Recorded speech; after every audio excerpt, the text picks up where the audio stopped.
ఈ ఒకే దేశం ఒకే ఎరువుల విధానాన్ని 17/10/2022న కేంద్ర ప్రభుత్వం ప్రకటించిందండి.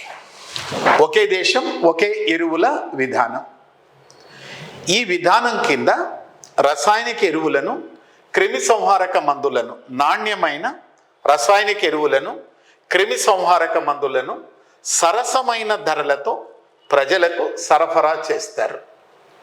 ఈ విధానం కింద దేశం మొత్తంగా 600 కిసాన్ సమృద్ధి కేంద్రాలను ఏర్పాటు చేశారండి.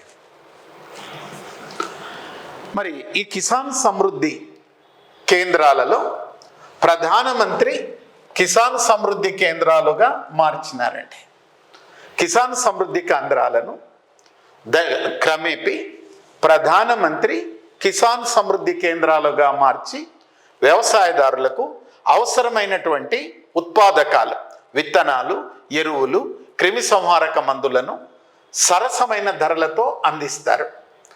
అదేవిధంగా ఒకే దేశం ఒకే ఎరువుల విధానంలో ప్రధానమంత్రి భారతీయ జను ఊర్వరిక్ పరియోజన అనే పథకాన్ని ప్రకటించినారు. ఈ పథకం కింద ఎరువులను భారత్ అనే బ్రాండ్తో విక్రయిస్తారండి. భారత్ అనే బ్రాండ్ రీసెంట్గా భారత్ అనే బ్రాండ్తో, మీకు ద్రవ్యోల్బణంలో చెప్తాను, భారత్ అనే బ్రాండ్తో ఎరువులను విక్రయిస్తారు. భారత్ బ్రాండ్తో పప్పు ధాన్యాలను, గోధుమ పిండిని, బియ్యము, నూనె గింజలు మొదలైనటువంటి వాటినన్నిటినీ కూడా ప్రజలకు విక్రయిస్తారు. దాన్ని భారత్ బ్రాండ్ మీకు ద్రవ్యోల్బణంలో చెప్తాను, ఇక్కడేమీ అవసరం లేదు. రైట్, ఇక్కడ మీరు చూడండి, 1 country 1 fertilizer policy.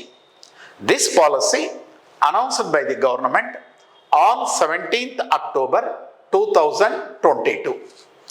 According to this policy, the government has been supplied quality chemical fertilizers and chemical pesticides at reasonable prices to the agriculturists.